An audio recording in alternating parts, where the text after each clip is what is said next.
concern, and what we are using now with our water conditions is the most, our AGM believes is the most appropriate. Where does the product come from? Are they bringing it from Asia or the States? Or? From the States. From the States.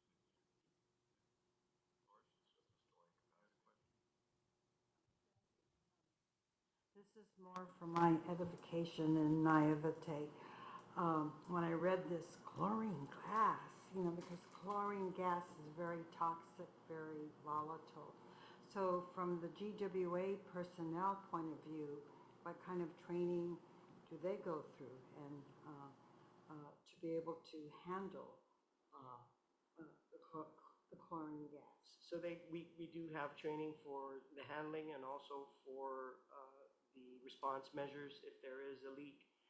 We maintain equipment for that, including secondary containment facility containers that if there's a container that's leaking, it can be placed in a kind of like they call it a casket. And then also the use of SCBA systems for their protection when having to respond to an emergency, the self-contained breathing apparatus.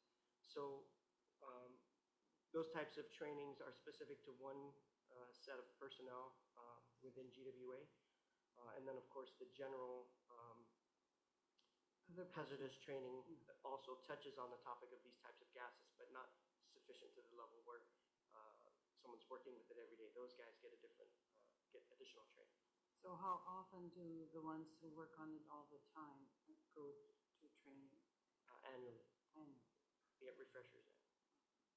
All right. That was more my concern because when I said chlorine gas, then I realized chlorinated water. Okay. Thank you. Miguel, are you also establishing multiple resources for whatever chemicals you might need for the wastewater system as well?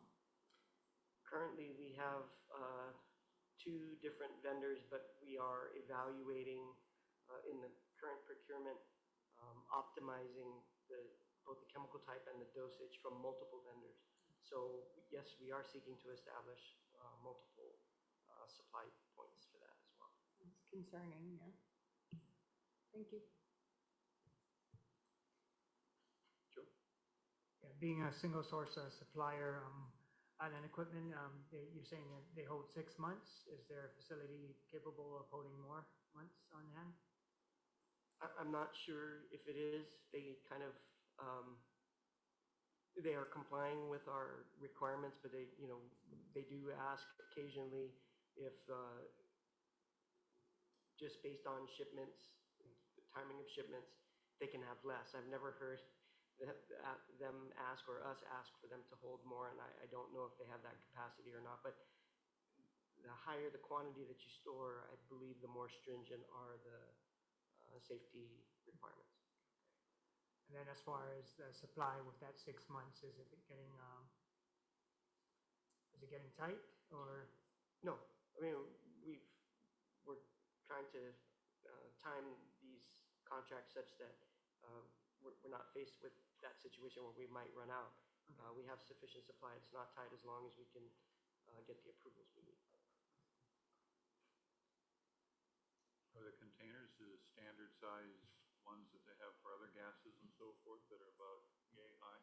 Those are the ones that we use at our well sites, but we also use 1-ton cylinders, which are significantly larger than those, and we only use those at the Ugam surface water treatment plant. 1 ton? Wow. 1-ton cylinders. And that just moves from Island Equipment down in Agate over to Ugam, Cross Island Road. Yes, sir. Route 4, south of Cross Island Road. Okay.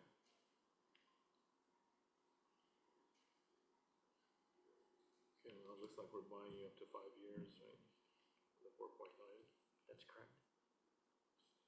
Prices are pretty stable, actually. Anything else? Motion to approve GWA docket 2503. Thank you, Pete. Second? Joe seconds. All in favor, say aye. Aye. The motion carries unanimously. Thanks, Miguel. Thanks, Teresa. Merry Christmas. Happy holidays. Next item is GPA docket number 2424. Petition of the Guam Power Authority to approve the purchase of the water system diesel generators. We have an ALJ report and a proposed order. Joe Pett. Thank you, Mr. Chairman. So this matters before the PUC pursuant to GPA's request for PUC approval of its medium-sized water system diesel generators. And this is not the first time this year that this procurement was before the commission. In fact, in January, the PUC reviewed and approved GPA's request to procure these water system diesel generators for approximately 94 of GWA's sites. And the PUC also approved the budget of about 9.5 million for the purchase of these water system diesel generators, and also approved a 20% contingency for this procurement, which totaled 11.4 million for these water system diesel generators. Accordingly, the PUC had authorized GPA to solicit the purchase for these generators, again at $9.5 million in total. And so in April of this year, GWA issued an invitation for bid, namely IFB 48-24, which advertised the solicitation of 49 stationary generators and 11 portable generators with trailers, ranging from 125 kilowatts to 300 kilowatts. GPA's evaluation team then reviewed the bids and determined that Morrico Equipment was the lowest responsive and responsible bidder. And so in the CCU's August meeting, the CCU authorized GPA to award the medium-sized generators to Morrico at a cost of $3,006,527.48.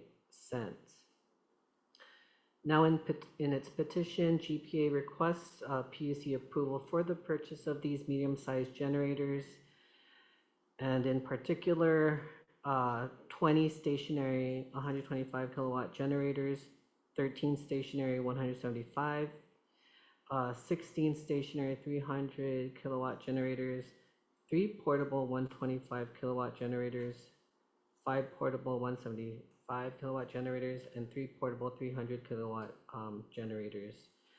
Now, these medium-sized generators will serve as backup power for certain critical water system sites, such as those located in Pago Bay, Ipao, Paseo de Oro, the Port Authority, Mataguac, Dairy Road, Flora Pago, Ledzang, Fima Lake, Jigo, and Malolo, just to name a few. And as everyone here may recall, after Typhoon Mawar, a lot of the water systems were down because there was a lack of generators to energize all of these water systems throughout the island. And so the requirement of energizing these water systems throughout the island is critical for GWA's operations, especially during times where the island is hit by typhoons and other calamities. Now, GPA submits that the costs for the 60 medium-sized generators total about a little over $3 million, and they submit that the funding will come from its CIP budget. And just as a flavor of how much these generators cost that Morrico is going to be providing, for the 125 stationary generators, it comes at a cost of about $34,833. For the mobile 125, it's about $36,696. For the stationary 175, it's about $44,000. For the mobile 300 kilowatts, it's about $100,000. And so, indeed, in GPA docket 2410, the PUC has already determined that GPA solicitation of these water system generators are reasonable, prudent, and necessary. This commission, in fact, has stated that the aging fleet of the generators was not meeting the current demand, especially in light of GPA's power outages, and that replacing the generators made the most sense since spare replacement parts were no longer being manufactured for the current generators. Further, GWA's reliance on electric pumps to operate its pumping stations for both its drinking and wastewater system, the generators were necessary to keep these pump stations operational, especially during extended periods of power outage. And so this commission has prudently found that most of the WSD generators are over 29 years old and are near the end of their service life. And so it has become difficult to maintain, unreliable, and are difficult to obtain replacement parts due to their age. And so based on this record and based on these circumstances, I found that the instant purchase to be reasonable, prudent, and necessary, and therefore I recommended that the PUC authorize GWA to purchase the medium-sized water system diesel generators from Morrico at a cost not to exceed $3,006,527.48. Thank you, Jofet. John, any comments? You just touch the bottom. Yep, if it turns red, it's on. There you go. Did he want me to speak? No, I think Jofet said it all, Mr. Chair. We need the generators. 29 years, remember it started back in 1993. The first generators that were put together, about 146, was, the wastewater and water wells at the time that were at the time. But over the years, that number has increased now to about over close to 250 throughout the island. And then GWA was adding generators during that period of time. And then eventually in 2015, the CCU agreed to consolidate the maintenance and responsibility of the generators to GPA of all the 250. And so again, we have a mismatch of all these different type of generators. And so that's one of the decision is to, again, not have to go through what we have gone in Malwa, although I won't entirely say it like the way Jofet said, the water system went down because not all the standby generators are operating. I think there are other issues associated that are being addressed to make that happen. But we don't want to go through that again. I think, that's why we carved out, I think 11 million was our budget that you approved in January. Mm-hmm. And we coming in below 8. We did break it down to 3 bits, and what you're seeing before you today are 2 of the bits, and the 2 are over 1.5 million. There's a third bit for another let's see, 29 generators, the smaller models. That bit came in at 750,000. So below the 1.5 million and below the 1 million CCU. So that already have ordered. No? So we're going to replace 103, all of about 250 at this point in time. Okay, good. Yeah, we've talked about this a lot in the past, you and I, John. And the goal was to try to get us, when we were in the midst of a typhoon and directly thereafter, that the water and wastewater system would be mostly functioning. We hit that goal one time really good. Remember, a few years ago, Typhoon Dolphin, we were at about 98% on that one. Yeah. And Mauer was a rougher road, of course, but hopefully we can get to the closer to the 100%. Yeah, part of range it, again. of course, is having that SCADA system that is being put in by GWA. That way you know where your levels are your tank in. So you can isolate and not drain the tank. When you drain the tank, it takes you 3 days to, Yep. as you, well, where I used to run water also, no? So the combination of all of that that is being addressed, I think will lesson learned from this last storm, no? Will help us get through this. I would imagine some of them are in better shelters than others, the generators. Yes, that's why you see a lot of mobile here. Yeah. Because in some areas of GWA's assets, there's no property to add for stationary. The ones that are the minimum there's 146, the one that GPA put in 1992, 1993. Those have buildings. Mhm. Some of the others in GWA do have buildings, some are open air, some are different things. So Yeah. this was all reviewed, and that's why you see a lot of portables. Then we also have in the total, the total of all of these water wells, this and the one that Jofet's gonna bring up next is about 103, of which 11 are portable, or 11 are the bigger portables to handle any size within the system. As we migrate to, changing all 100% of it. Because I am asking for money, but, we'll see what GPA can put in support in the next round. So that's probably another $10 million or so to get the balance of the generators replaced. I think I've spoken to you and Miguel about this previously too, but you might even want to develop a plan of some sort that the public kind of knows about too, that it might be best not to run the water for maybe a period of 12 to 24 hours to keep the tanks high. Okay. And to protect the generators if they're the ones that are exposed to the weather. Correct. So they don't intake water during the storm and so forth. But if you and Miguel could put something together like that at some point in time, that'd probably be valuable too. And again, all of this eventually will lead us there. Like you said, we were there except for like 4 booster pump stations. Mhm. Water well where homes are way up, top, and there's a booster in the bottom. No land, no.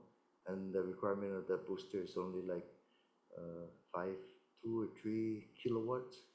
So you put a generator there, they usually have legs like chicken there. Yeah. Are you having very much problems with theft in the last few years No, at no, all? or- that one time, remember, in the bigger ones, we only had that one problem, and then Yeah, we Right. And you got recovered. that one back. Yeah, this is hard to Yeah. not see what those are. So But- that is not a problem? No, not that. We are working on. No, we are working on. Yeah. But also for the smaller ones, the plan was to put it in. I'm sorry, in a housing that we can lift and put it out there when the storm is coming. So there are some things that we can work on. Okay. So we'll get together as a team. Anything else? Joe? Yes, yes. No, in fact, that's why when we were put on the front end and after bomb wire as to why the generators didn't work, I said, well, they don't last 9 years if you don't maintain them. And most of them 30 some years, right? But on the average 29 years. Joe first, Rowena. Yeah, ALJ, this is for the ALJ. We're going to under this docket, GPA is requesting to purchase 60 medium-sized WSD generators, correct? Yes, Am I reading it correctly? Okay, and under item C on page 3 of 4, you have here the total is going to be $3,006,527.48. Now, I see that for the 20 at 34,833.07, it's gonna total 696, that's an error there.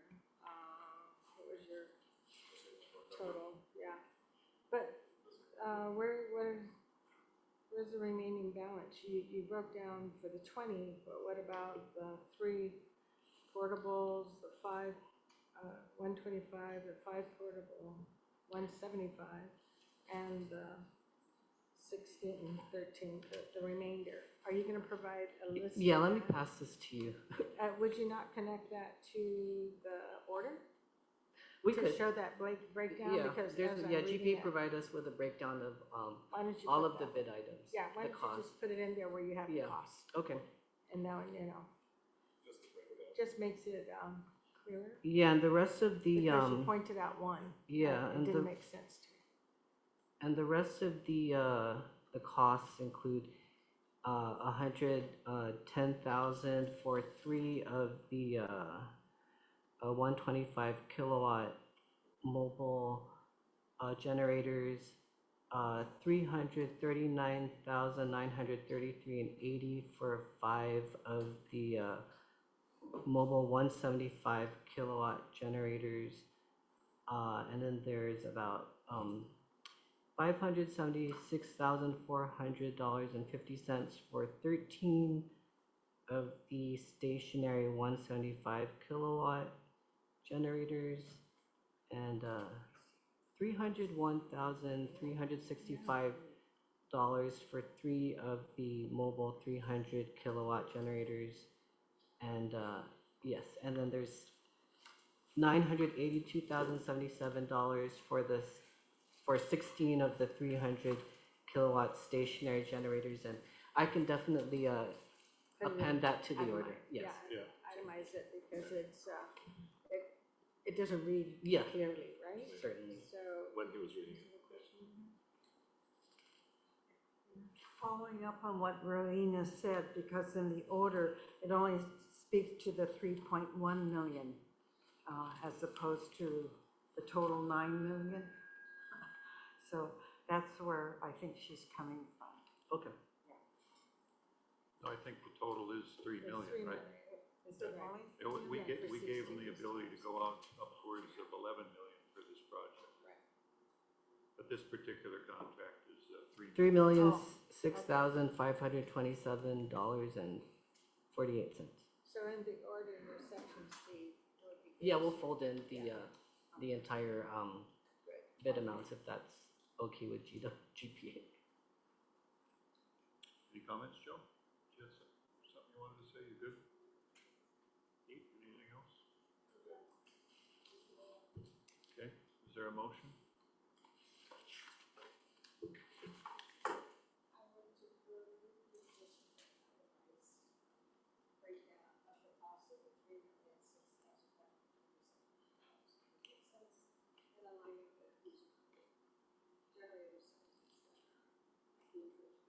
Thanks, Rowena. Second? Second? Pete seconds. All in favor, say aye. Aye. Motion carries unanimously. Next item is GPA docket number 2425, petition of the Guam Power Authority to approve Phase 4 Renewable Energy Acquisition Award to KEPCO and Cortec for up to 192 megawatts of renewable energy capacity. Fred, I don't believe we're ready for prime time on this one just yet, are we? Not yet, but I could inform you on the status. Okay. So at the last meeting, the commission had approved the award that GPA made to KEPCO and authorized GPA to proceed with negotiating the KEPCO contract. We haven't received to date anything regarding the Cortec contract or proposal. But on November 6th, Ms. Woloshock had sent me an email indicating that the contracts for KEPCO and Cortec would not be available for consideration at tonight's meeting, but that the proponents, I guess KEPCO and Cortec, are arguing about some of the clauses mandated by the AG's office but GPA and the proponents are attempting to work those out. So they're hopeful that this matter will be back to the PUC in its January meeting. Thank you, Fred. Any comments, John?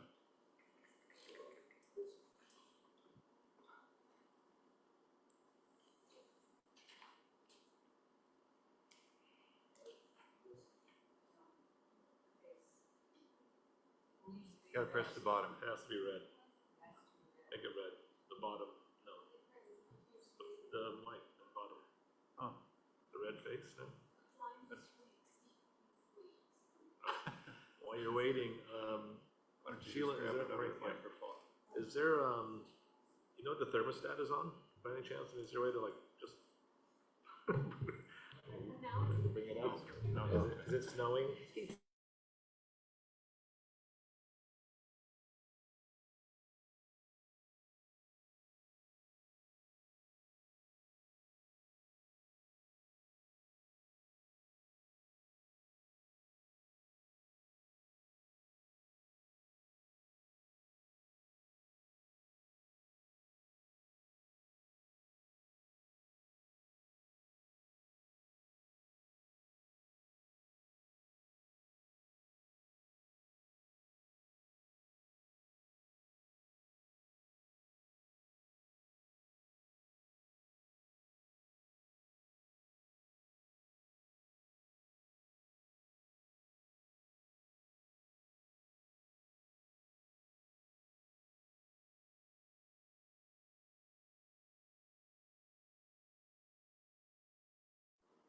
Are we live, Sheila? Go ahead, John. Thank you, Mr. Chairman. Commissioners, I'd like to ask your consideration if we can amend that last request that we had. And basically, I think we could all understand that this contract is really for renewables are quite important. And secondly, there are some concerns about, yes, the change of administration and going into the next year and Trump or the administration starts to cancel renewables, no? Because that's not really the part of their forte. This has been the current administration's push, no? So KEPCO in particular is concerned about that, and I wrote us a letter, and of course, in addition to putting their position as to some of the requests made by the AG about requiring, certain things being in the contract. And again, unfortunately, it'd be easy enough, it's just two parties, but now there's several parties trying to settle this thing, and that's why it's taking longer and stuff. But it's really no longer a technical issue, it's no longer a price issue, it's no longer various issues, just some terms and conditions, which are basically maybe two or three that they're trying to finish out, and that's both with Cortec and KEPCO. So we're quite close to making this happen. And so, in consideration that really KEPCO is needing to, from my understanding, we have a contract signed here in December. They want to put down their purchase of 5% of the contract so that they can cement in place the project and not have to worry about whether there's a change later on. Cortec, I'm not sure is considering that, but at least one of the proponents are. And again, we're trying to move forward with both because the two contracts really are the bulk of it. They're 60% of the total phase 4. And therefore, that's the equivalent of about 500,000 barrels reduction versus the 800 if we could award to everyone, depending on them meeting the criteria they need, which is system impact study, no change in price, and we agree on a contract. So I know the commission has maybe mentioned at the time that perhaps there's a way that, because all of these remaining issues really are legal issues. If there's a way where the commission approve and subject to the review of the ALJ, and if it says it's compliant, then we can proceed forward with the contract. I don't know whether that's still something that the commission could consider, but that will be helpful for us, because again, we have put in a lot of work in this. It'll be 2 years in December. A lot of work has been done by both parties, no? The proponents and ourselves. And so when we wrote that, I mean, we weren't as close as we are today. And so that's kind of where we are today. So I'm just going to ask for your consideration, at least. If not, then at least, we'll try. I think we decided that last month. We were leaving it in Fred's court to follow up with the contract, the KEPCO. We gave you the authority to review it. Yeah, but we have, That was pending submission of the final right, contract. right, yeah. So what I would suggest, I think if GPA can submit a contract which KEPCO agrees to, if the two of you have agreed, submit that contract, and then we have, the PUC has a final contract that it could review, and that could be done in the, well, maybe the December meeting. I think you had suggested the January meeting, Marianne, but that's what we're looking for. We just need to see a final contract that both parties have agreed to. Have you gotten to that point with KEPCO, do you believe, at this time, John, Marianne? I think there's 2 or 3 parts that they're trying to work out at this point, no? But all the Between other you part two. of the You're not contract. talking about the AG now, you're just talking about Well, GPA and KEPCO. It is because there's a change Oh, okay. in there. There's a change. The AG wants a change. Yeah, there's a change in the bid that went out was similar to prior contracts, no? And so I think there's a, remember we used to have the designation as deputized. So A our special assistant AG. special assistant AG, so it was okay at the time, but now it's kind of, we're trying to satisfy the different parties. It's almost like in my opinion, I'm not involved in the league, that negotiation. It's almost like it's a court, everyone submitting why, and it's legal, and so on, so that's what we're going through now. That's what's taking all the time. Go ahead. The GM has that right. There's maybe 3 or 4 clauses that are still at issue, and it's mostly because of what we believe the AG is going to say about them. So we're just trying to get them to accept what the AG is going to say, and they want it to be a little different. So we're just trying to get to some place where we can both agree.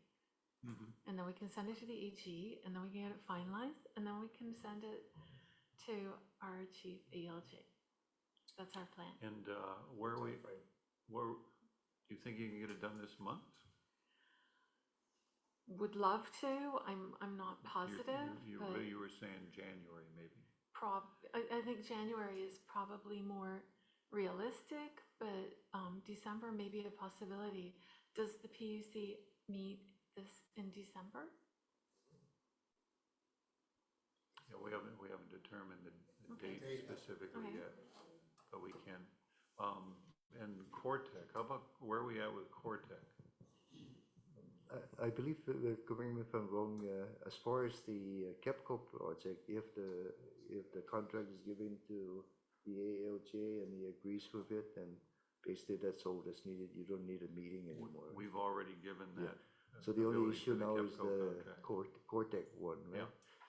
So again, in the Cortec one, really, I'm not sure in the petition that we have submitted, it includes their pricing.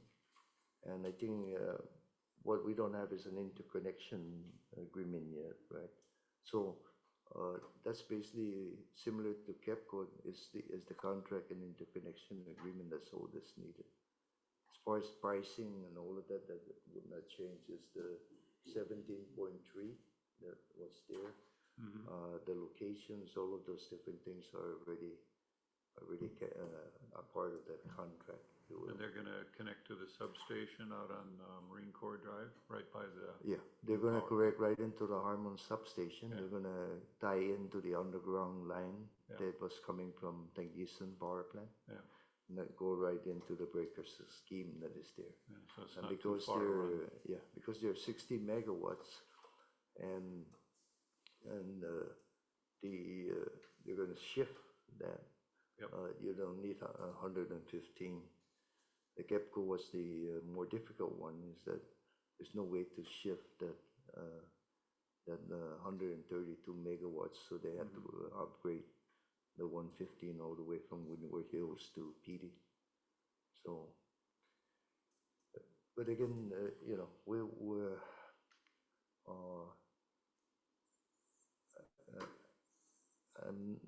let me see. I'm not quite sure on the Cortec what maybe Fred may be needing more of.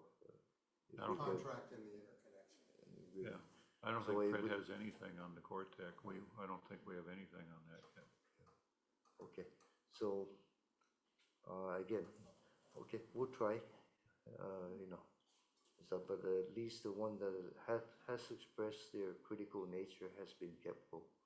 So if Fred sees the contract and all of that and he agrees with it, then at least that one can move forward, and then the January meeting will address the Cortec. Mhm. What's the procedure though? Does that go, you guys do a final contract? Or does the AG look at the contract first and make the modifications and you guys sign it, then it comes to Fred? Does the AG go, or does the AG? Usually we're the last step, Was the last step, okay. usually.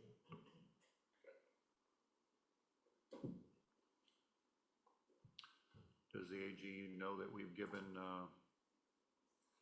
preliminary seal of approval on the KEPCO contract? Did that help out at all?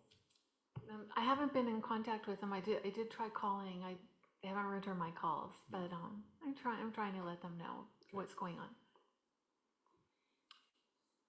And John, you were indicating to me earlier that especially the KEPCO times of the essence, so they can get in the supply chain in a relatively good manner and achieve the price points that they've agreed to. Yes, because KEPCO in particular, of course, but everyone else also are kind of in the same boat, no? Mhm. If there's a change of law and the tax credit goes away, then none of these contracts will be feasible. Not at the 17.9 cents. You're looking at over 20 some cents, no, per kilowatt hours. Yeah. And our contract and our negotiation is not gonna allow us to do that. So the 30% tax credit goes away. Those that cannot afford to put it within that goes away. So that's what KEPCO in itself, and probably I hope maybe others are thinking about, or maybe even Cortex thinking about, that if you have a contract and then you put about, and again, this is what my understanding is, you invest about 5% of the contract into orders and everything like that, then you basically have a contract that is not applicable to any change of law, no?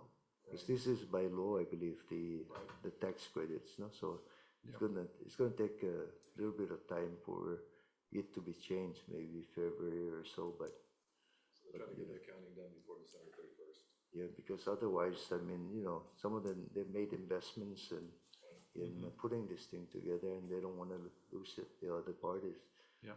The property, no, they're buying this property and stuff, and all of that's coming into play here in December.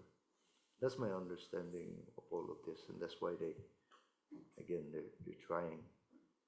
Okay. And one of the issues is arbitration, and arbitration really, lenders will not agree to an arbitration that's not in a neutral location.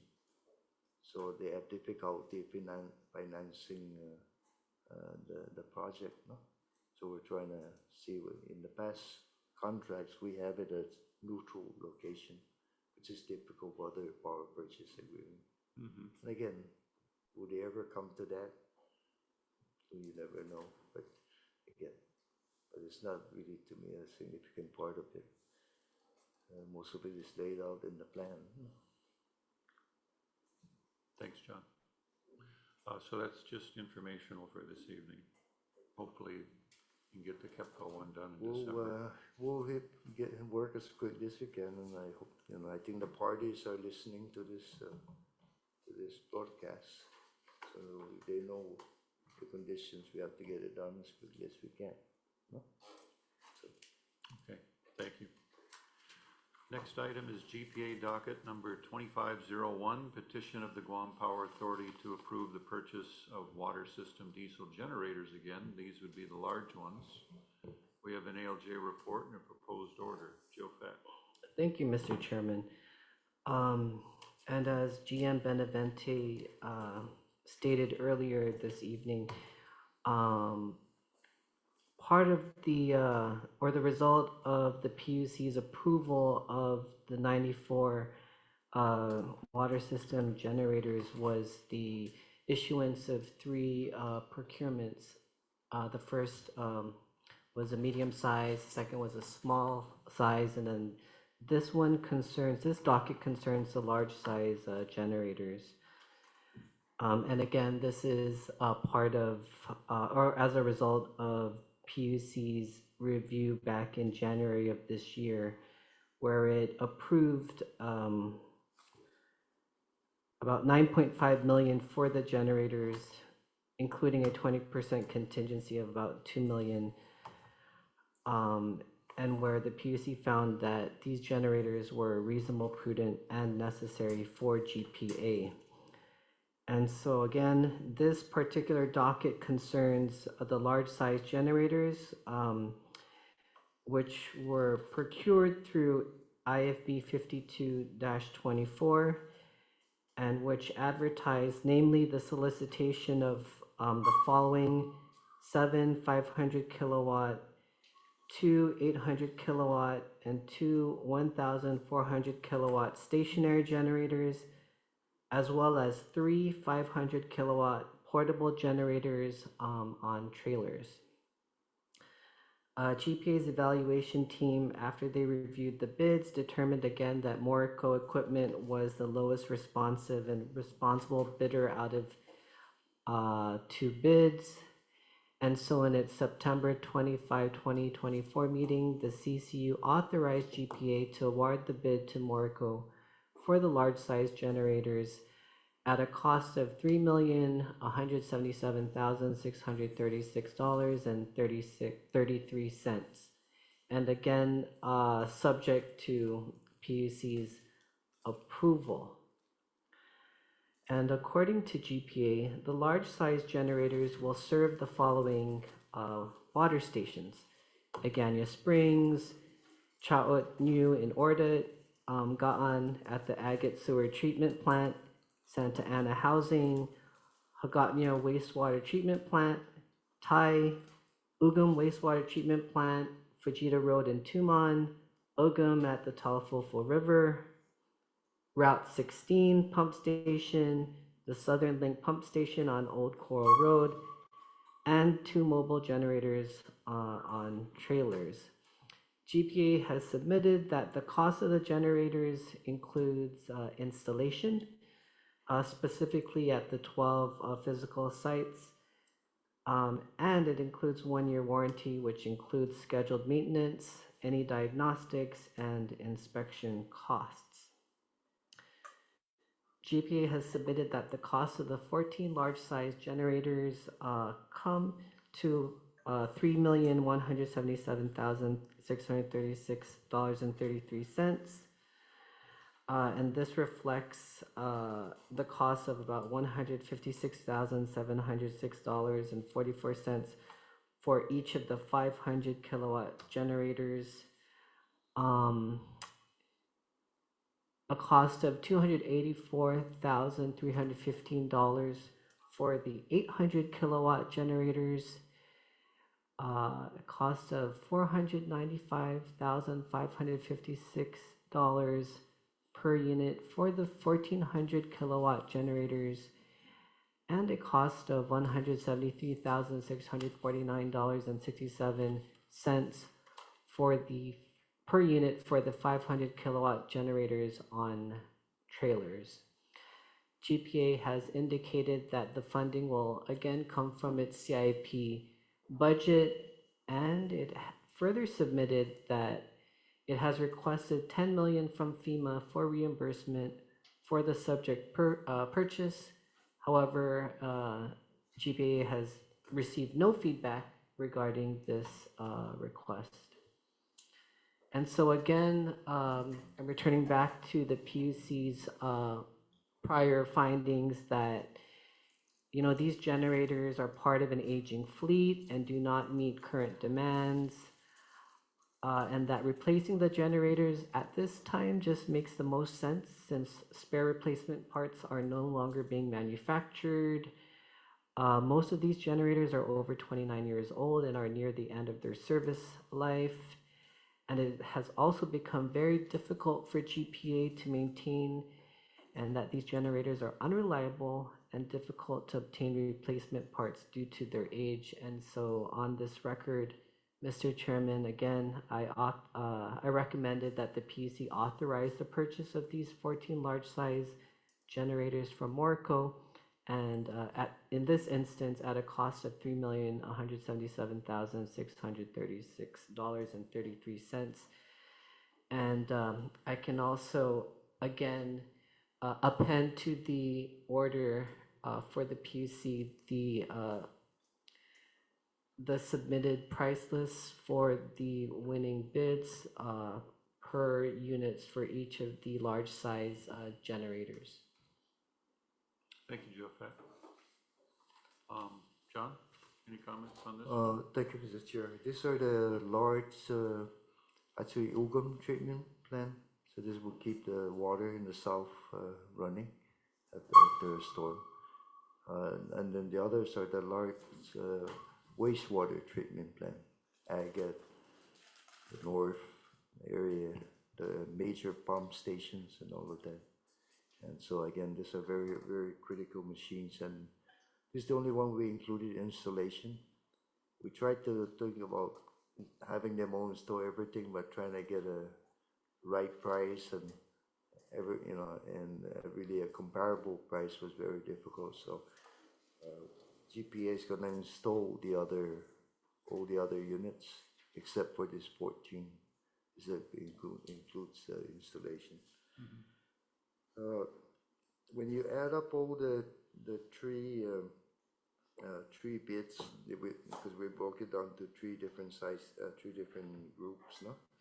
The total comes out about 6.96934,692.92, which is like what Zofia mentioned is below the 9 to 11 million cost estimate. So we did get good pricing through all of this. They're all going to take about 365 days for the medium and small, and about 400, almost a year and a half for the installation and bringing in the big ones. So. Thank you, John. I noticed in the contract that you have warranties for 1 year and scheduled maintenance too. Is Morico going to be doing the maintenance long-term on all these generators also? No, we're still doing that. So, but they do it for the first year? Yeah, Okay. warranty. It's part of the warranty deal. Okay.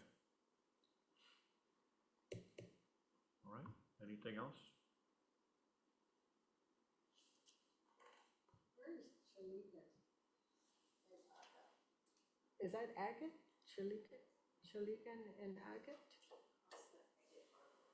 Pardon? Across the Agate Harbor is what I see it. Okay, is it agate or AGA? Is this a teco? Or organic? AGAT. AGAT, right? Yes. ALJ is. Yeah, maybe it's that type. And where the large size generators will be stationed? And is it just TAI, or is there a location in TAI, TAI, where these are gonna be stationed? We could take a look at that. it's near Song Market in Is it just called Tahi then? Just Tahi, or is That's there it. a That's what they call the indicated station. location? It's actually got a CD10 station name. Oh, okay, all right. Sorry. Just want to make sure it's reading. Some of these names are way back the Antigu. So I know, over I'm looking time, at it and I'm going, the designations have changed, but the well or whatever number has, location has not changed. it might be typo, right, ALJ? Yes, I'll make that okay. I wasn't wearing my glasses in my podcast. It just says Tahi, that's why, but where in Tahi? Yeah, is what where you're- in Tahi, yeah, where's the location is sort of strange. Because there's two sides that the mayors fight over. I know where the Yeah, that's Southern what it Link pump station is, because we pulled about 250,000 bees out of the front wall of that place a couple of years ago. Yeah, Route 10 near Song Market. Is this in Chalampago, Jen? That's why I said the two areas, Chalampago? two village mayors are. We're so Plain. lucky. You know, it's on the road when you turn, you know, the tri-intersection. Ta'i. There it is. That's how it's Tahi, pronounced. Tahi. Just kind of moving on. So it's just called Tahi. That's where I'm at, so that's why I'm at. So where did they say Chalangan? Chilangan is in Agate, so. Chiligan is an Chiligan, agate. Chiligan, So there, a T is missing. yeah. Agate, yes, I can make that change. Make sure the numbers are right. You're not a member of the ATA. I have my glasses right here. And the AGA gave John an award. Oh, yeah, thank Any you. other comments? Or is there a motion? Just for the purchase? Yep. Purchase.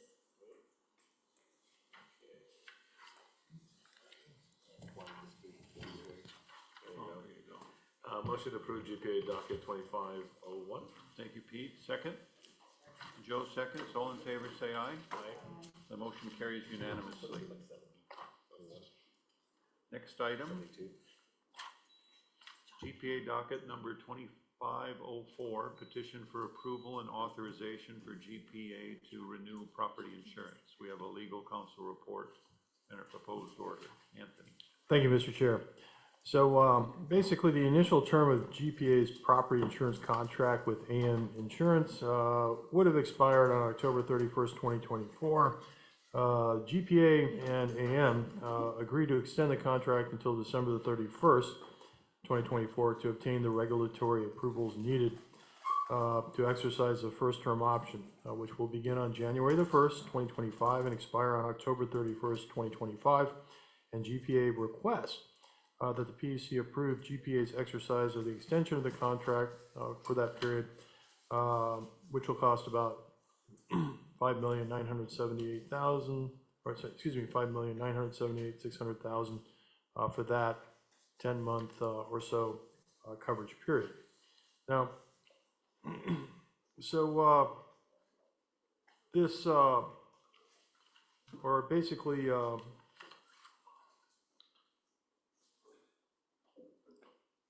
in the report, or my report, it does state that GPA anticipated that during their next meeting on November the 26th, the CCU would adopt a draft resolution that was included in their original petition that would authorize GPA to exercise the first option term. And basically, since that time, the CCU has in fact held their meeting on November the 26th, and they did in fact, as set forth here, adopt the resolution. So this has been approved by the CCU, and that's reflected in the order. So for GPA's contract review protocol, it requires review of all contracts, which basically would be in excess of 1.5 million. In approving the existing contract, the PUC required GPA to obtain the PUC's approvals for the exercise of the option periods. And so this is the initial term is over, and the first option period begins in January. and that's why this is before you here. Further, as to the extension, that extension from October 31st to December 31st, that was not required to go through the PUC's review, because under GPA's contract review protocol, GPA is authorized to incur an additional 20% over the amount authorized by the PUC. Here, the PUC had authorized GPA to expend the amount of $7.1 million for the contract's initial one-year term. The 1.1 or the 1,184,766 two-month extension basically is 235K or so less than 20% of that amount. So they were not required to get the PUC's approval for the extension. Now, to compare the cost with the prior cost or the prior year, I kind of added the cost of that extension to the $5 million cost for that 10-month period, just so we can compare apples to apples, a 12-month period. As a result, I found that the basically when we add the amount of the extension, $1,184,766 to the remainder of to the remainder of the option period, which was $5,978,600,000. The resulting amount is $7,163,366. Now, this amount is only $63,366 more than the $7.1 million amount the PUC authorized for the contract's initial term. Further, the slight increase is justified because unlike the contract's initial term, the property insurance coverage for the first one-year term includes a cybersecurity component that the previous term did not have. Now, GPA's property insurance contract, as I set forth in my report, has seen increases each year since 2021, with the cost for 2021 being $5.2 million, the cost for 2022 being $5.7 million, the cost for 2023 being $6.6 million, and the cost for 2024 being $7.1 million. Hence, the average increase for this four-year period, or three-year period rather, is $615,000 or so. The good news is that the $63,366 increase from 2024 to 2025 is $552,522 less than that particular average. Therefore, the cost of the first one-year extension I found to be reasonable. The contract extension is prudent because even with the extension of the contract's initial term to December 31st, 2024, GPA has an insufficient amount of time to prepare a new solicitation and essentially award it. And there's also the risk of a protest, which would protract the award of the contract. Hence, it's more prudent and less riskier for GPA to exercise a second one-year extension instead of issuing a solicitation for a new contract. And I also found the contract is necessary. Year after year, basically, the PUC has even recognized that GPA's bond extensions or bond indentures require it to maintain property insurance coverage. And I recommended in my report that the PUC approve the first one-year extension of the property insurance contract with AM Insurance, and I included a proposed order that would do that. Thank you, subject to your questions. Thank you, Anthony. John, any comments? Thank you, Mr. Chair. As we could see, the environment of the insurance industry has been for increases in premium. And part of that is all the hurricanes, the typhoon, and even Typhoon Mawar here and other things. So it was recommended that we go to London in September, I believe, to try and get more and more new underwriters into the stream. So we did go there, and we spent 2 days, made about 12, 15 presentations. And our whole goal was to say, hey, we're a good risk. And secondly, we're good risk, and that we always pay on time, and that we really hope that you don't increase our rates because it doesn't match, So as a result of that, we did achieve our goal. We were successful and actually about $2,000 less than last year's premium, no? And otherwise it would have increased. So most of the islands' insurance rate had increased and stuff. And so, however, again, getting the teams together and getting it down, even the local team were having difficulty, most especially trying to finalize the numbers. So we had worked out that we had to try and extend at least a certain amount of time until we can get the whole full premium. And part of that is because we cannot let the insurance lapse, no? As part of the, like Attorney Anthony said, the insurance bond requirement. That's a big default scenario, no? And so when we totaled it up, we went to the PUC, had them approve it also, and that's why we're good until December 31st, and with your approval, that covers the thing. And again, we'll try next year to come in earlier if possible, no? But it really, our premium did stay while everybody else was going on. And So- part of that is that, yeah, we're a good risk. So is this docket twofold? One is to approve the extension to December 31st and then the continuation of the contract to October 2025? No, not at all, because as I set forth here, they stayed within that 20% authorized under the contract So this is review just for part. the 2025 portion? That is correct, the $5 million one. And then that contract review protocol, I thought it was 10%, not 20%. It's 20%. Is what it's saying. That's correct. I double checked it. Oh, right. That is from the order.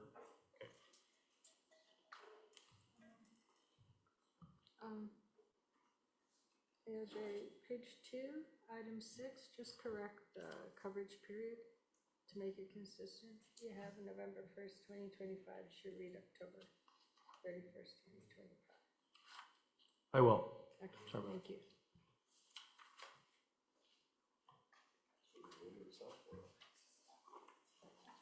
Page 2, item 6, just a day earlier.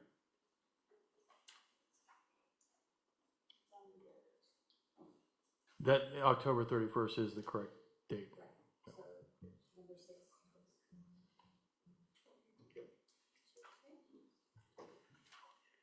Anything else? Well, subject to corrections, I move to approve GPA docket 2504. Thank you, Pete. Second? Joe seconds. All in favor, say aye. The motion carries. Thank you, Anthony.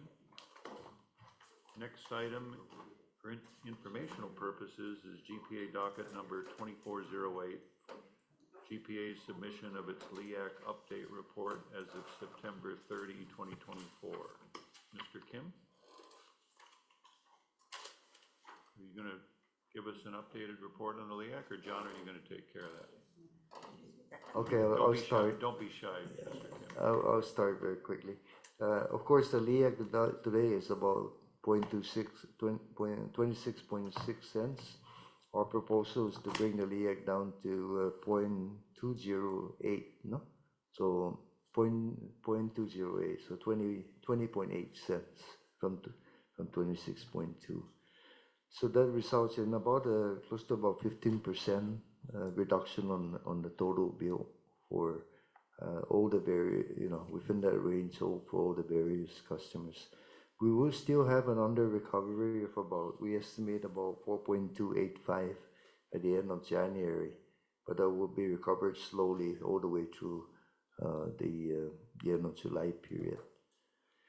And then from the July period on, we will be working actually in the beginning of the year on the Ukudu rate filing, no? To be able, because then Ukudu is gonna the commissioning target date is September 30 of this year, and I see them coming in really if all goes well, maybe 1, 2, or maybe 3 months even earlier. So we have to move on our process, which is all good news because that's at least $5 million a month of fuel, of savings to the ratepayers. So if oil just stays stable, and even if it went up a little bit, there still be a reduction again on the LEAC and the total cost of bill, even in the next LEAC period. So we have all the numbers we provided. We estimate we're still going to have 4.2. The LEAC is 0.208802. Again, down from the 0.261995 around to 0.262. And again, we did have in a residential customer, it's about 14.8% decrease on the total bill, 20% on the When LEAC. does this go into effect? Huh? When? With your approval, February 1st. Yeah. Single phase Schedule G is about 13.8 on the total bill. And again, Schedule J is the commercials 15.03. So all the within around the 13 to 15% reduction in rates.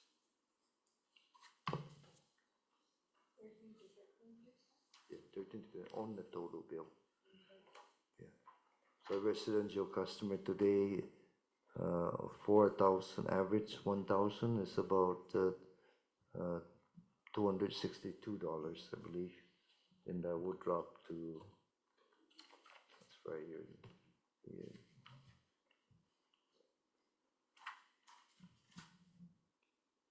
You drop to 208. Almost I'd say it's lower than cable TV. Aren't they? Yeah, lower, right? Mine averages over $260. Yeah. So finally, your average residential bill for some. That's what I'm trying to think, maybe an affordable range, you know? Is that, you know, we're all paying over $200 some for communications and everything. So the energy to drive it, which has always been perennially high, you know, it's actually making a turn now to the right direction. Did you guys leave any room for creating an over recovery? Make sure No. that we What's your goal, John? slowly and kind of build that up as Zero, well. right? Yeah, it's from February to August 31st, it should be, we're trying to get it at zero. Right, and then build it up to have some surplus in there? No. No, No, Okay. no, we It's don't. supposed to be revenue neutral.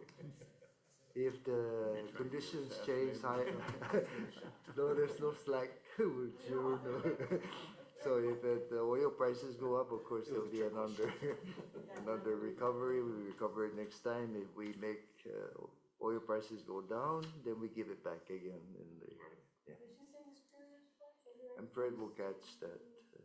July, end of July, till August.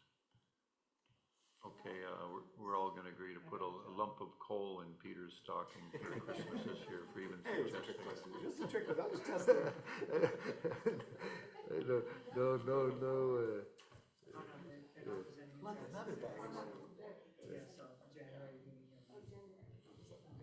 Well, that's good news, we're getting close now. Yeah, we're Been a very long road getting to try close. to get that squared away. Coming from 30 million, right? There is fuel oil already. We're 47 million. Yeah, there is diesel fuel oil already up in Ukudu. The pipeline is working. They pumped. Oh, great. Yeah, so they're going and cleaning going through the process and You guys do some flushing kind it up. of testing in February or March where they're gonna turn them on? Maybe this month, Maybe this month, turn them on, turn one on, turn one, test. one at a time testing. So that's why I'm knocking on wood, so that but yeah, they're trying to get, because the reason why they have a long commissioning period is again, because if something goes wrong, Right. the turbine, for example, and they have to get parts in Germany, and it takes a while. They're at $240,000 a day penalty, you really, but if all got successful, then we are gonna come in earlier than the January 30 and stuff, so. John, I That's think good. there'd probably be an interest amongst the commissioners to go up and take a little tour at some point in time. if that- if that Yes, could be actually, we're having a tour tomorrow, and, I can't make it tomorrow.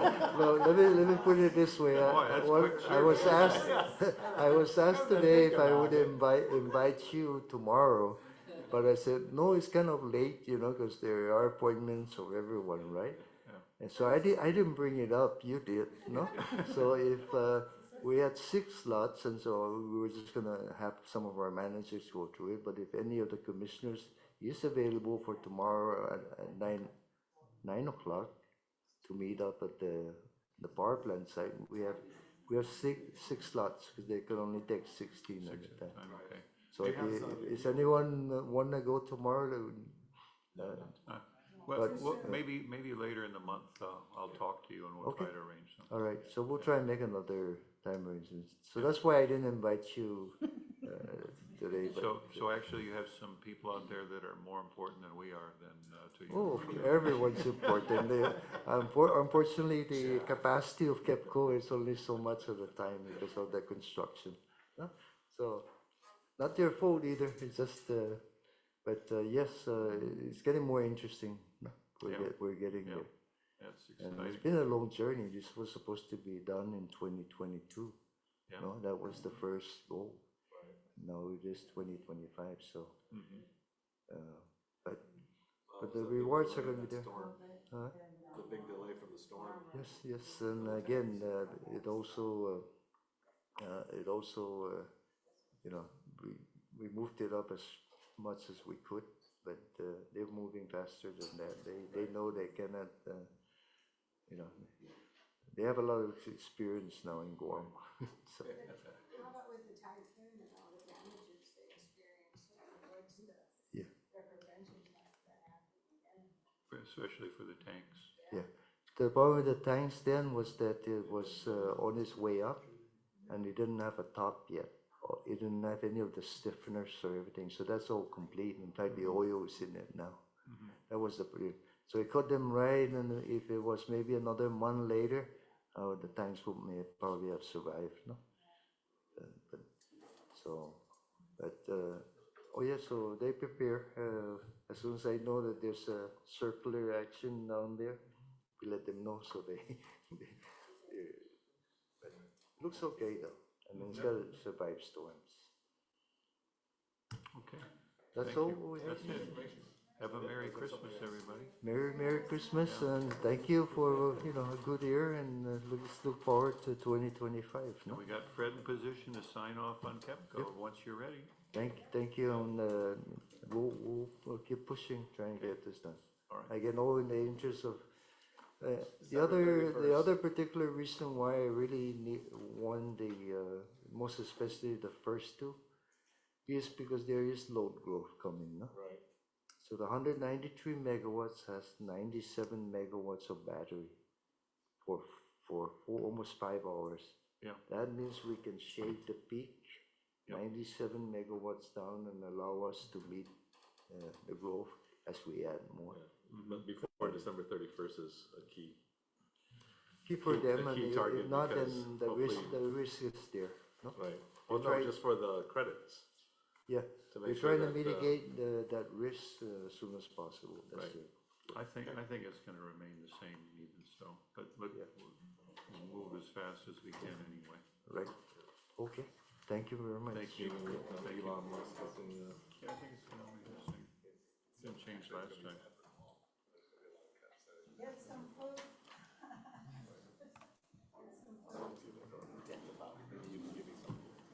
Everybody's saying now, even though we were voting for Trump, it's like, oh, it's gonna be bad for Wall. Next item. Happy Thanksgiving and Merry Christmas. Next item is Guam Solid Waste Authority fiscal year 2024, fourth quarter host community premium surcharge fees report. And, no, but Fred is gonna fill us in on this one. Go ahead, Fred. Just for informational purposes, these reports that are for informational, There are a lot of reports that come into the PUC. We don't think you want your binder to be twice as long, so we try to figure out those that might have some interest and give you them once in a while, but not all the time. So this is one of those, you know, we get these quarterly reports all the time about the host community premium, you know, what the payments are into GSWA, how they're expended out to the villages of Umatic and Chalampago. And so it's just for information, really, you know, to give you an idea of the type of reports that come in all the time.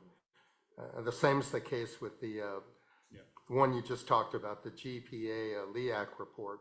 That's something that was required only recently, that even after the LEAC has decided that GPA come up with updated LEAC reports of the under recovery balance. So again, it's just informational for your edification. Thank you, Fred. Speaking of informational, I've noticed that occasionally, you know, we'll get letters of concerned citizens, you know, about water pressure and little things of that nature. And I don't know what the protocol is for that, but I remember when we were at OPA, you know, the citizens do get frustrated, you know, where to go, who to see, type of thing. And and the one that caught my attention was the one about low water pressure. I forgot now. Saw that email. Yes. And so what I would like to suggest, you know, is, you know, and I know we get some of these periodically, but, you know, like just to forward it on to whoever to say, you know, this has come to our attention. Please respond to these people and, you know, come back to us in 90 days or so. And then we give that citizen a copy. It's just more to help out, you know, to kind of go that extra step as a government entity, you know, to help out the citizen. Because I know there's been a number of it. I don't know what happens to it, but I'm just saying, you know, it's more, you know, forward it on, keep it like in, you know, citizens' concerns or whatever, you know, that we've at least took the time to respond to that concerned citizen. Thanks, Doris. Fred, you had a comment? Yeah, I wanted to address that because, Doris, we do have a procedure and a protocol. So usually when those come in, The ladies and and they weren't sure what the protocol is. yeah, usually it's when there is a provision in our Enabling Act that does allow the PUC to consider complaints from you know, the various customers of the utilities. And when they come in, they've usually been forwarded to me, and I review them. And one thing we always want to make sure, for example, something like water pressure issue, before the PUC should address those, it has to make sure that the citizen has been through the proper channels at GWA. And usually we view that as being should probably be a final decision of the CCU. So that's the first thing we look into. And we see often, well, the utilities have been ignored and they want to come straight to us. But, you know, we have exhaustion of remedy procedures. That's one. But in some with the telecom companies, now I remember having gotten more involved and actually bringing the customer's complaint to one of the telecom companies, and it worked out in a sense. Actually, the telecom company went to the apartment building and found out that the customer's complaints really weren't valid. So we've had some others, you'll recall, in the past that came to us from GPA about their power bills. There was a gentleman who had a workshop and his power bill had gone up extensively. You had entertained him. There was Dr. William Ware, who was complaining about renewables and the fact that he wasn't getting paid back as much as he used to on the renewables. So we do have a procedure, and I mean, it's ad hoc. It depends on each individual complaint, but I think we seriously look at them and have tried to respond to them well. Well, what caught my eye on the Summer Palace or Summer Place, whatever that, is that it appeared like it had been an issue for a very long time. And I know what, Was it Summer Palace, was it? well, it's the one across the soccer field. Summer Palace. Well, whatever it was, it seemed inordinately long. And I know some areas are just, you know, so all I'm just trying, and that's good to know, because when the ladies were, you know, said, were asking me, I said, gee, I don't know what the protocol is, but maybe we should. Yeah. So that's all I, you know, for us to go. Summer Breeze Apartment. No, well, I Yeah, don't that's remember fine. now the It was- details. It was Summer Breeze. Yeah, that was the one, it's a new Okay. compound that was built, Right. in behind Radio Barragata. It's Oh, in okay. Barragata though, All because right. that was, you know, remember back in the day when people were building properties and then not putting infrastructure in? Yeah. So, Well, and then selling people land, that's what happened. for your I don't know if Summer information, Breeze is speaking of water, afterwards I approached Miguel because we have a water leak that's been going on a week and a half, and my whole area now is all flooded. My driveway is, what's the word, starting to get mildew and stuff like that. And I showed it to Miguel. I said, your guys came on Monday before Thanksgiving and has not come back. And I know it was a 4-day weekend, you know, so. With this particular case for Summer Breeze, it was like between Cortec and who owns the apartments and GWA for. Well, low just so water long as pressure. it's getting the attention Do and you know where that's that at? person. Mike? Did Yeah. that cross your desk? I haven't seen that. You haven't seen it? Okay. Yeah, just as long as at least we forward it on to whatever the protocol is. That's really more what I would like us to engage in. Sure. And that's good to know that we are doing that. Thank you. Thanks, Doris. Next item, administrative matters, fiscal year 2024 financial review.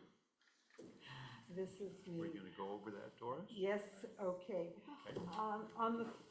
Again, just as background information, a few years ago when we cleaned out the bank reconciliations, and that did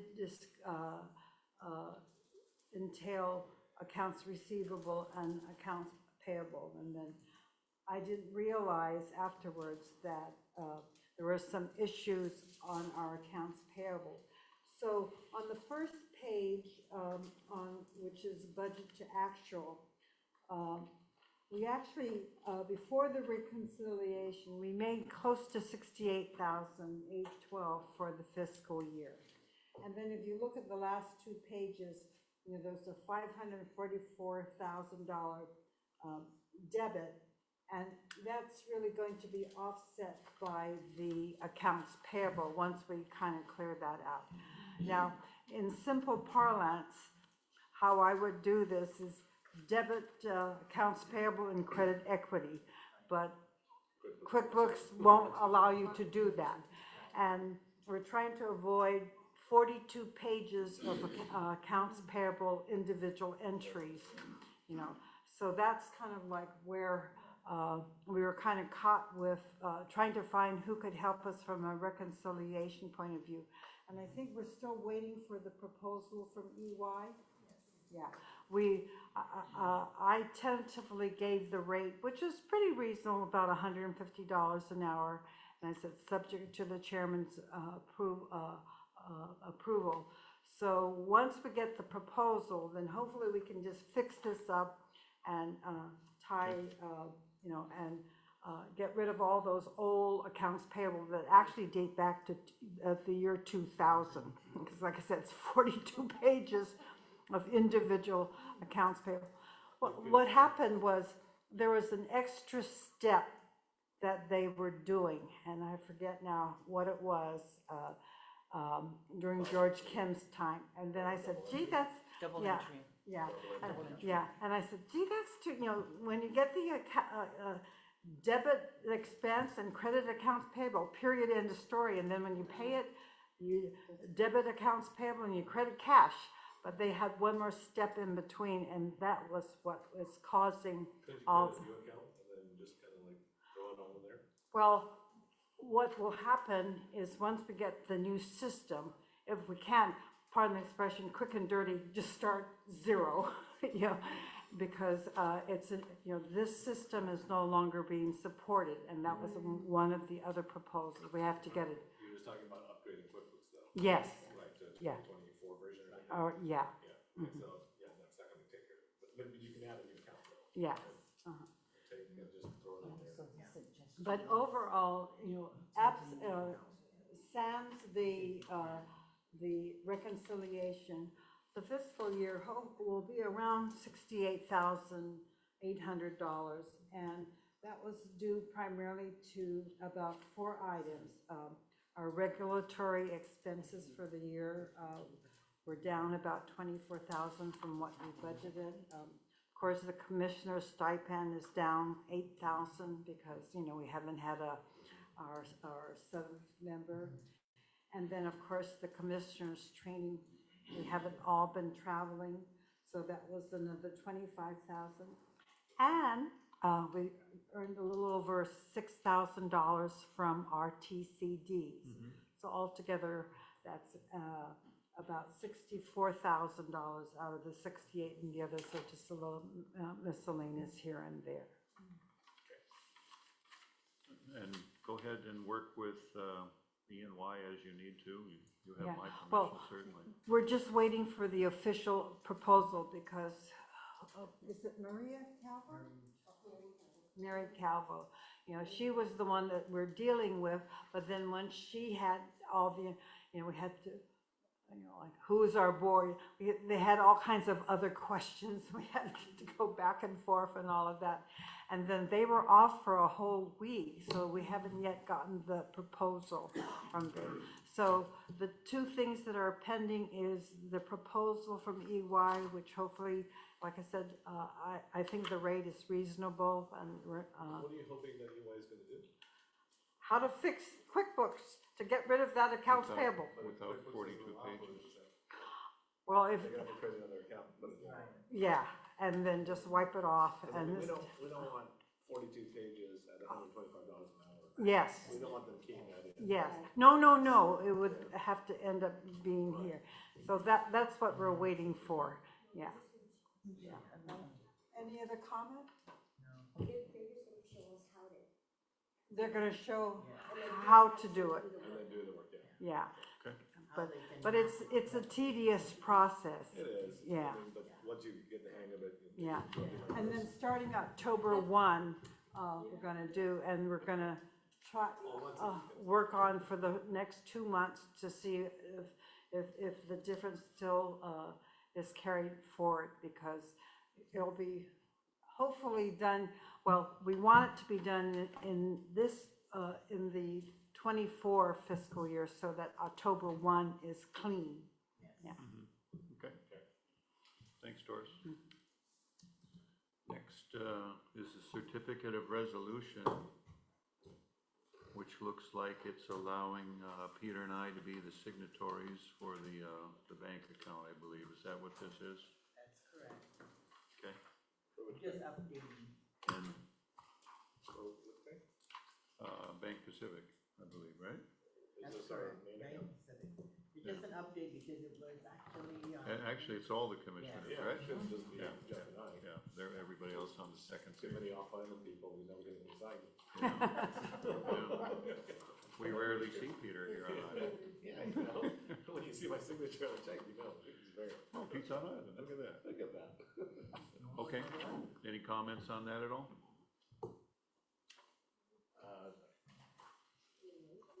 Well, for the certificate, it's everybody knows. I don't think, do we need to make a motion on this?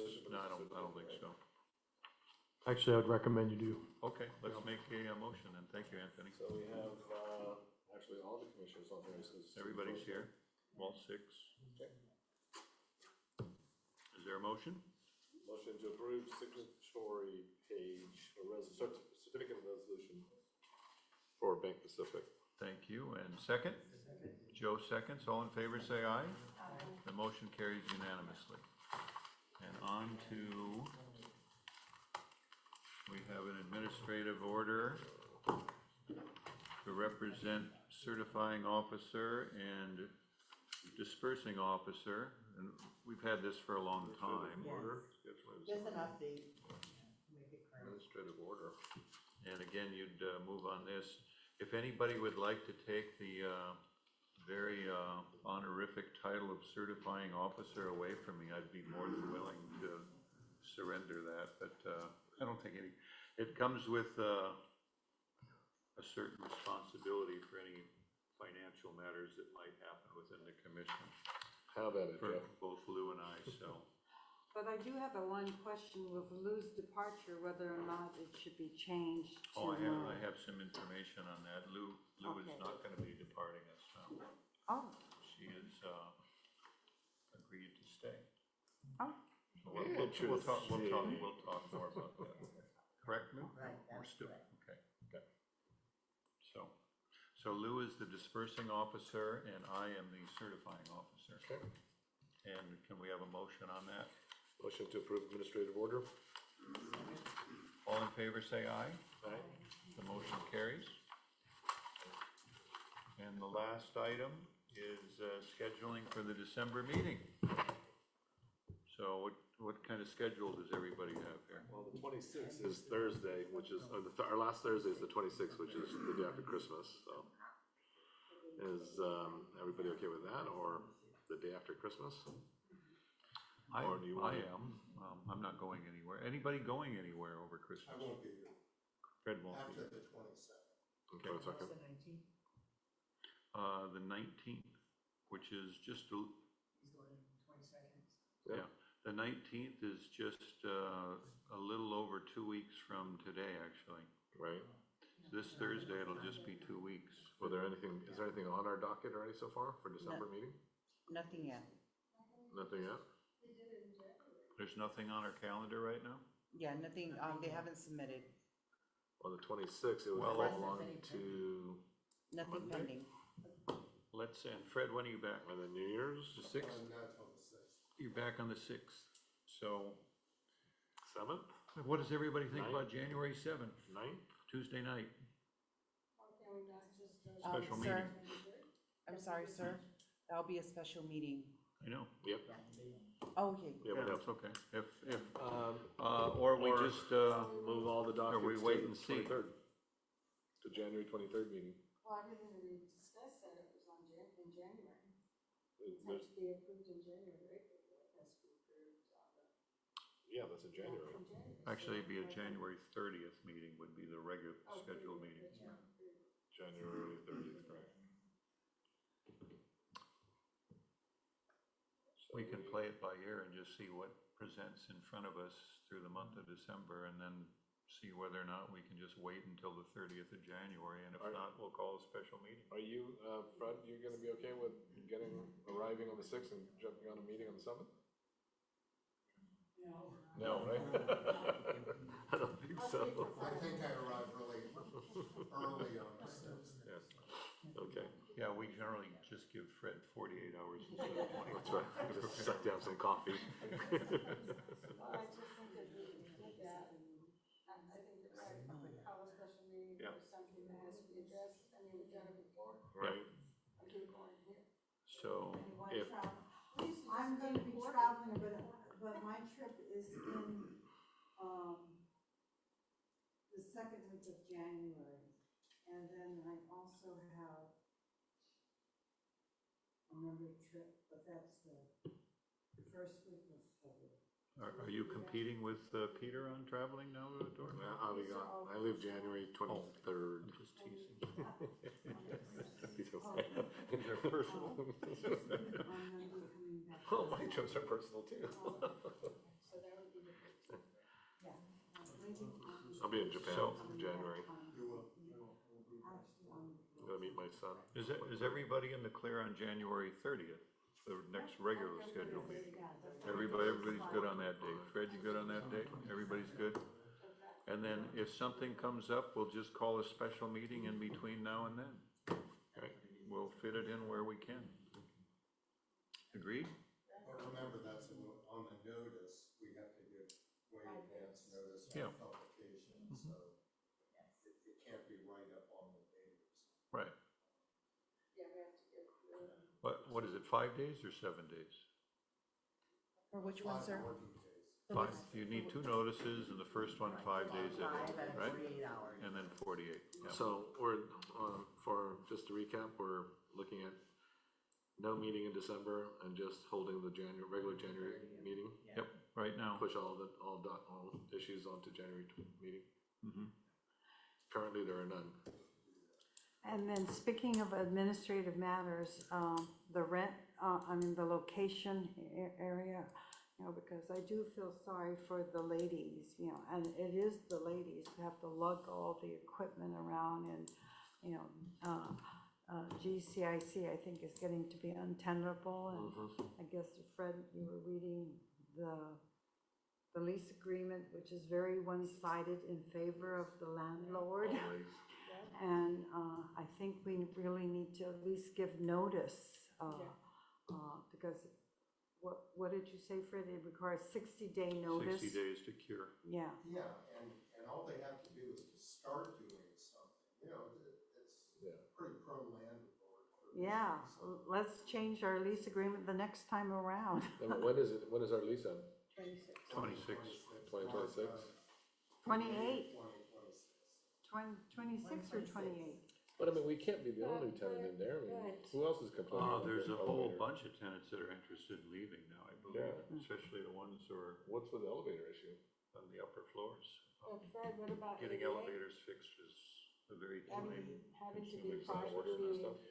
Compliant with after the ADA. hurricanes Yeah. and If somebody needed to southeast attend US. our meetings. Did a lot Well, of yeah, buildings, if they- a I'm lot not of saying there repairmen aren't are arguments, I'm working just at saying, this well, problem, and we're already proceeding on it, we're making So it's arrangements problematic. for people to come Right. out. and we're out First, here. I don't there's think gonna we be a notice we from can the walk out. We have to assist them landlord to get out. that there's a problem. I don't know. under the lease, We'll- and then we'll the see. tenant wants to go out. That's step one. Well, I would like, There's at least 60 days before you could actually move. so in line with that, I'd like for us to issue a letter of notice to our landlord.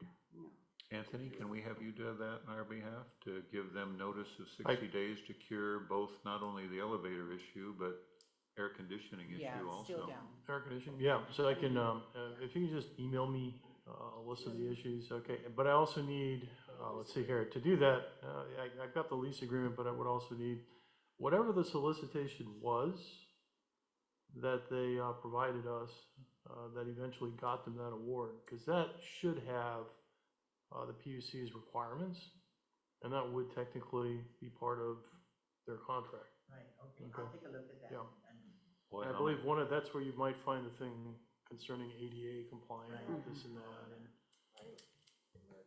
How many years ago would that have been, Lou? How long we been there now? 88, since 88. 88. Yeah, I gotta see, Yeah. yeah, I That- gotta try to see That's if, before any of us were on the commission. PCIC can provide that We information, may not even have it. because it's 1988. it wouldn't be the GCIC building, that would be, basically, okay, so for example, if we were going to get new office space, we'd Right. have to draft a new solicitation, okay? Yeah, So, but that's pretty old. 1988, are you sure? Yeah. I've actually seen space, or I think I've seen something for the PUC after that. It just kept going to GCIC, okay, I Let me believe, take a look at that. Yeah. I'll take a look at the old file. okay. Okay. Anything else? I think that's it for this evening. Mo- Motion to adjourn? Second? All in favor? Aye. Let's sign some documents. Merry Christmas. I don't know, just check with Joe Pitt on the thing, there's a, he has to put in, yeah, is it on your ALJ or your order?